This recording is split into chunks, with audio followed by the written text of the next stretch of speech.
सड़क किनारे एक पुराने से ठेले पर करीना देवी बड़े ध्यान से अंडों की ट्रे सजाए खड़ी थीं। चेहरे पर थकान के बावजूद रोजी रोटी कमाने का हौसला उनकी आंखों में साफ झलक रहा था। उनकी इकलौती बेटी उसी जिले में जिलाधिकारी डीएम के पद पर तैनात थी, मगर सरकारी कामकाज की व्यस्तता में उसे यह अंदाजा भी नहीं था कि उसकी मां किन हालात में अपना जीवन गुजार रही है। और आज उनकी मां के साथ ऐसा कुछ होने वाला है जो उनकी रूह को हिला देगा। करीना देवी चुपचाप अंडे बेचने में लगी थीं कि तभी एक इंस्पेक्टर, जिसका नाम राकेश वर्मा था, मोटरसाइकिल से आया। उसने बाइक सड़क किनारे रोकी और गुस्से में बोला, तुम्हारी हिम्मत कैसे हुई सड़क किनारे अंडे के ठेले लगाने की? तुम्हारे चलते यहां जाम लग सकता है, जल्दी से अपना ठेला हटाओ। इतना कहकर इंस्पेक्टर अचानक गुस्से में आगे बढ़ा और ठेले पर जोर से लात मार दी और अंडों की ट्रे उठाकर जमीन पर फेंकने लगता है, जिससे कई दर्जनों अंडे फुटकर इधर उधर बिखर जाते हैं। टूटे अंडों की गंध हवा में फैलते ही लोग रुककर तमाशा देखने लगते हैं, जिससे इंस्पेक्टर और भड़क कर चिल्लाता है, यह तुम्हारे बाप की सड़क है क्या? जहां मन किया खड़ी हो गई बेचने। अगर बेचना है तो अपनी जगह पर बेचो। करीना देवी चुपचाप उसकी बातें सुनती रही, अपमान सहती रही। उनकी आंखों में आंसू थे, लेकिन वह बिना कुछ कहे जमीन पर गिरी कुछ बचे अंडे उठाने लगी। भीड़ में खड़े लोग सिर्फ तमाशा देख रहे थे। ना किसी ने आवाज उठाई, ना किसी ने मदद की। भीड़ में एक लड़की थी जो सोशल मीडिया पर मशहूर थी। उसने मोबाइल निकाली और पूरा वाकया रिकॉर्ड करने लगी। इंस्पेक्टर लगातार उन्हें डांट रहा था, अपमानित कर रहा था, और लोग बस हंसते देखते रह गए। करीना देवी मन ही मन सोच रही थी, अगर बेटी को यह सब पता चल गया तो न जाने क्या हो जाएगा। काश उन्हें यह बात कभी न पता चले, वरना तूफान आ जाएगा। आंखों में आंसू लिए कुछ बचे अंडे वापस ठेले पे रखकर वो ठेले लेकर धीरे धीरे घर की ओर चल पड़ी। उधर जिस लड़की ने वीडियो बनाई थी, उसने घर पहुंचकर उसे सोशल मीडिया पर अपलोड कर दिया। कैप्शन में लिखा था, इस बूढ़ी औरत की कोई गलती नहीं थी, लेकिन इंस्पेक्टर ने इसकी अंडे से भरी ट्रे उठाकर जमीन पे फेंक दी और सड़क पर भरे लोगों के बीच बेइज्जत किया। क्या यह सही है? वीडियो तेजी से वायरल हो गया। लोग शेयर करने लगे, कमेंट करने लगे।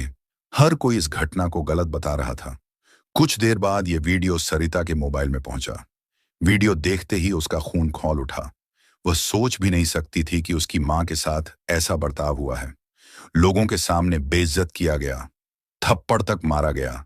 सरिता ने तुरंत वीडियो अपनी फोन में सेव की और मन में संकल्प लिया कि मां के साथ जो हुआ वो मैं बर्दाश्त नहीं कर सकती। उसे उसकी औकात दिखानी ही पड़ेगी। सरिता ने अपनी वर्दी उतारी और पीले रंग का सलवार सूट पहन लिया। अब वह एक साधारण गांव की लड़की लग रही थी। अपनी कार में बैठकर कुछ ही घंटों में घर पहुंच गई। घर पहुंचते ही उसने दरवाजा खटखटाया। करीना देवी उस समय किचन में सब्जियां काट रही थी। दरवाजे की आवाज सुनकर उन्होंने पुकारा, कौन है? मैं हूं मां, सरिता लौट आई हूं आपसे मिलने। आवाज सुनते ही करीना देवी के हाथ रुक गए, आंखों में नमी आ गई। उनके मन में डर भी था कि कहीं सरिता को इस घटना का पता तो नहीं चल गया। वह जानती थी कि उनकी बेटियां कितनी ईमानदार और जिद्दी हैं, अपनी मां के लिए कुछ भी कर गुजरेंगी। उन्होंने जल्दी से दरवाजा खोला। खड़ी बेटी को देखते ही मां बेटी गले लग गई, जैसे सालों की दूरी एक पल में मिट गई हो। करीना देवी ने पूछा, बेटी तू कैसी है? कितने दिनों बाद आई है? तू तो इस मां को भूल ही गई थी। सरिता ने जवाब दिया, मां ऐसी बात मत बोल, मेरी तुझे बहुत याद आती है। मैं ऑफिस के कामों में इतनी बिजी रहती कि तुझसे बात करने की भी फुर्सत नहीं मिलती है। मां ने बोली, अच्छा पहले अंदर आओ। तो सरिता किचन में गई और सब्जियां देखकर बोली, मां आप बैठिए, खाना मैं बना देती हूं। थोड़ी देर में खाना बनकर तैयार हो गया। मां बेटी ने साथ बैठकर खाना खाया और फिर बातें शुरू हुई। सरिता ने सीधा सवाल किया, मां आपके साथ जो हुआ आपने मुझे क्यों नहीं बताया? ये बहुत गलत है। मैं उस इंस्पेक्टर को सस्पेंड करवा कर ही मानूंगी। उसने कानून के खिलाफ किया है और मैं उसे दिखाऊंगी कि कानून की ताकत क्या होती है। करीना देवी ने डरते डरते कहा, बेटा छोड़ो, पुलिस वाले हैं। क्या हो गया अगर उसने ऐसी बातें कर दी? जाने दो। सरिता ने सख्ती से कहा, नहीं मां, आप चुप रहिए। मैं जानती हूं मुझे क्या करना है। उसने जो किया उसकी सजा उसे जरूर मिलेगी। इतना कहकर सरिता ने लाल रंग की सलवार सूट पहनी, साधारण गांव की लड़की की तरह तैयार हुई और सीधे थाने की ओर निकल पड़ी। ये वही थाना था जहां इंस्पेक्टर राकेश वर्मा तैनात था। थाने पहुंचकर उसने देखा, राकेश वहां मौजूद नहीं था। केवल कुछ हवलदार और एसएओ संदीप सिंह वहां बैठे थे। सरिता सीधे एसएओ संदीप सिंह के पास गई और बोली, मुझे इंस्पेक्टर राकेश वर्मा के खिलाफ रिपोर्ट दर्ज करवानी है। उन्होंने मेरी मां के साथ सड़क पर बदतमीजी की, अंडे के ठेले को तोड़ा और सारे अंडे को जमीन पे फेंक दिया, थप्पड़ मारा और लोगों के सामने अपमानित किया। मैं चाहती हूं कि उनके खिलाफ सख्त कार्रवाई हो। संदीप सिंह चौंक कर बोला, क्या इंस्पेक्टर राकेश वर्मा के खिलाफ रिपोर्ट? और तुम कौन होती हो रिपोर्ट लिखवाने वाली? क्या तुम उस बूढ़ी औरत की बेटी हो? तुम्हें लगता है कि मैं अपने इंस्पेक्टर के खिलाफ रिपोर्ट दर्ज कर लूंगा? उन्होंने कोई गलत नहीं किया, और अगर थप्पड़ मार भी दिया तो क्या हुआ? वह सड़क पर ठेले लगाकर अंडे बेच रही थी। गलत तो वही थी। सरिता की आंखों में गुस्सा भड़क उठा। देखिए, हमें कानून मत सिखाइए। हमने कानून पढ़ा है और अच्छी तरह जानते हैं कि इसमें क्या लिखा है। मैं उसी कानून की मदद से उसे सजा दिलवाऊंगी। अगर आपने रिपोर्ट नहीं लिखी तो मैं आपके खिलाफ भी एक्शन लूंगी। संदीप सिंह हैरान रह गया। ये साधारण सी गांव की लड़की इतनी आत्मविश्वास से और बिना डरे बात कर रही थी जैसे कोई बड़ी ताकत उसके पीछे हो।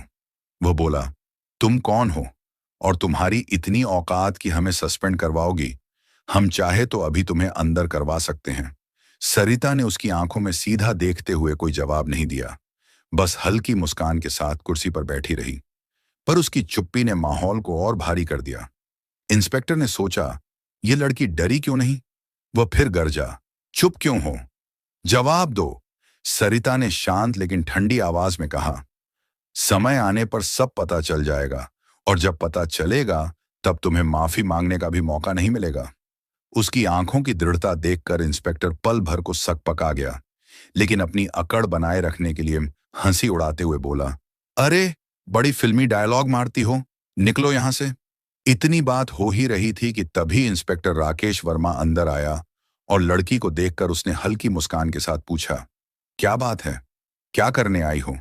वह सीधे सरिता के सामने खड़ा हो गया। सरिता के मन में गुस्से का तूफान था।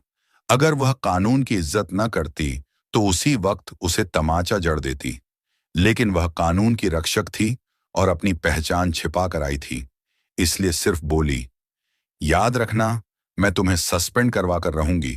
तुम्हें कानून में रहने का कोई हक नहीं। मेरे शब्द तुम्हारे लिए बहुत भारी पड़ेंगे। इतना सुनते ही इंस्पेक्टर राकेश गुस्से से आग बबूला हो गया और सरिता को एक थप्पड़ डैश जड़ाश दिया और बोला, आखिर तू होती कौन है मुझे सस्पेंड करने वाली? इतना कहकर उसको धक्के देकर थाने से निकाल दिया। ये सब देखकर अंदर खड़े सभी सिपाही सरिता पर हंसने लगे और बोले, बड़ी आई थी अंडे बेचने वाली भिखारन की बेटी, इंस्पेक्टर को सस्पेंड करने देखो।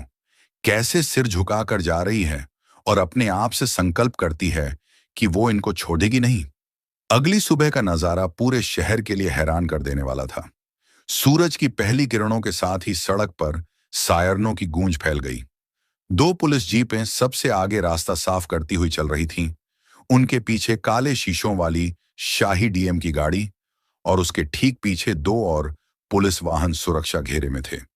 जैसे ही काफिला थाने के मुख्य दरवाजे पर आकर रुका, गाड़ियों के दरवाजे एक साथ खुले। डीएम सरिता पूरी गरिमा के साथ चमकदार बेज रंग की आधिकारिक वर्दी पहने, टोपी सिर पर सटी हुई, गाड़ी से उतरी। उनके साथ बड़े बड़े पुलिस अधिकारी दोनों ओर खड़े हो गए। थाने के बरामदे में खड़े वही सिपाही जो कल तक उस पर हंस रहे थे, अब इस नजारे को देखकर मानो पत्थर के बुत बन गए। उनके पैरों तले जमीन खिसक गई, आंखें फटी की फटी रह गईं और होंठ सूखकर एकदम चुप हो गए। और इंस्पेक्टर राकेश अपने डेस्क पर बैठा कुछ फाइलें देख रहा था और ऐसे वो संदीप सिंह उसके बगल में खड़ा था। उनको जरा भी अंदाजा नहीं था कि आज उन दोनों का सबसे बुरा दिन आने वाला है। सरिता ने बिना किसी को देखे सीधी नाप तौल वाली चाल में थाने के अंदर कदम रखा। उनकी वर्दी की चमक और चारों तरफ गूंजता सन्नाटा था। सरिता की चेहरा साफ बता रहे थे कि आज यहां कुछ बड़ा होने वाला है। सरिता की नजर सीधी राकेश पर पड़ी। राकेश ने उसे देखते ही ठिठक कर खड़े हो गया। चेहरे की रंगत उड़ चुकी थी। उसके दिमाग में जैसे कल का मंजर फिर से घूम गया। वही लड़की जिसे उसने इस थाने से धक्के देकर बाहर निकाला था, अपमानित किया था, अब वही लड़की आज इस थाने में डीएम बनकर खड़ी थी। राकेश के बगल में खड़ा एस से वो संदीप सिंह भी हक्का बक्का रह गया। उसकी आंखों में भी डर साफ झलक रहा था, मानो शरीर से सारा खून उतर गया हो। सरिता ने ठंडी लेकिन बेहद सख्त आवाज में कहा, क्या हुआ? चेहरे का रंग क्यों उतर गया? तुम दोनों को याद है कुछ दिन पहले मेरी मां के साथ भरे बाजार में बदसलूकी, और मैं जब रिपोर्ट लिखवाने आई तो तुमने यहीं से धक्के मारकर निकाला था मुझे। आज उसी दरवाजे से वापस आई हूं। फर्क बस इतना है कि अब मैं इस थाने में डीएम की वर्दी में आई हूं और कल मैं सादे कपड़े में आई थी। राकेश वर्मा और संदीप सिंह के पास कोई जवाब नहीं था। वह सिर्फ नीचे देख रहे थे। सरिता ने कहा, आपने एक पुलिस अधिकारी की गरिमा को ठेस पहुंचाई है। आपने जिस तरह से मेरे माता के साथ व्यवहार किया वह अमानवीय और अक्षम्य है। सरिता ने दृढ़ स्वर में कहा, तुम्हारे खिलाफ विभागीय जांच की जाएगी और मैं सुनिश्चित करूंगी कि तुम्हें कड़ी से कड़ी सजा मिले। धर्मवीर ने गिड़गिड़ाते हुए कहा, मैडम प्लीज मुझे माफ कर दीजिए, मेरी नौकरी चली जाएगी, मैं गरीब आदमी हूं। सरिता ने उसकी एक ना सुनी। जब आप मेरे मां को पीट रहे थे तब आपको याद नहीं आया कि वे गरीब हैं। जब आप उनकी मेहनत को रौंद रहे थे तब आपको दया नहीं आई। सरिता ने उसी समय अपने बगल में खड़े एसपी से सख्त लहजे में कहा, एसपी साहब, अभी के अभी इंस्पेक्टर राकेश वर्मा और संदीप सिंह को निलंबन के आदेश जारी करें। एसपी ने बिना एक पल गंवाए फाइल मंगवाई, आदेश लिखे और तुरंत साइन कर दिए।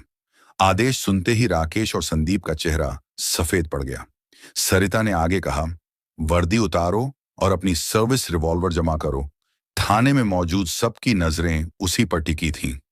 भारी कदमों से राकेश और संदीप ने वर्दी के सितारे खोले, बेल्ट उतारी और रिवॉल्वर मेज पर रख दी। उसी वक्त उसे थाने से बाहर कर दिया गया। यह खबर आग की तरह पूरे शहर में फैल गई। बाजार के दुकानदार, मोहल्ले के लोग, सबको पता चला कि वही इंस्पेक्टर राकेश जिसने सड़क किनारे अंडे बेच रही करीना देवी को बेइज्जत किया था, आज निलंबित हो गया है। लोगों के चेहरों पर संतोष और खुशी साफ झलक रही थी। सब ने डीएम सरिता की हिम्मत और न्याय के लिए उनकी लड़ाई की जमकर सराहना की। करीना देवी के भी आंखों में चमक आ गई। उन्हें लगा जैसे उनके साथ हुए अपमान का बदला मिल गया हो। सरिता ने मां के साथ कुछ दिन बिताए और अपनी मां को अपने साथ लेकर अपने पोस्टिंग पर चली गई। सरिता ने स्थानीय पुलिस को सख्त आदेश दिए कि पूरे इलाके में छोटे दुकानदारों और रेहड़ी ठेले वालों को सुरक्षा दी जाए और कोई भी अधिकारी या कर्मचारी उनके साथ दुर्व्यवहार करने की हिम्मत न करे। इंस्पेक्टर राकेश वर्मा के खिलाफ विभागीय जांच शुरू हुई। जांच में उसके खिलाफ ठोस सबूत मिले।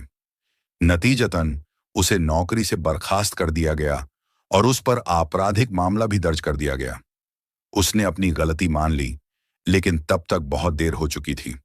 यह कहानी सिर्फ एक इंस्पेक्टर के निलंबन की नहीं थी, यह न्याय की जीत की कहानी थी। यह एक बेटी के अपने माता के प्रति अटूट प्रेम, साहस और सच्चाई के लिए डटकर लड़ने का प्रमाण थी। यह घटना पूरे शहर के लिए एक सीख बन गई कि वर्दी का असली सम्मान तभी है जब उसे ईमानदारी और जनता की सेवा के लिए पहना जाए। सत्ता का दुरुपयोग कभी सफल नहीं होता और अंत में सच्चाई और न्याय की ही जीत होती है। दोस्तों, अगर आपको यह वीडियो पसंद आई हो तो इसे लाइक करें, अधिक से अधिक लोगों तक शेयर करें और हमारे चैनल खुशी बाई स्टोरी को सब्सक्राइब करना ना भूलें, क्योंकि हमारे चैनल पर आपको इसी तरह की रोमांचक वीडियो मिलती रहती हैं।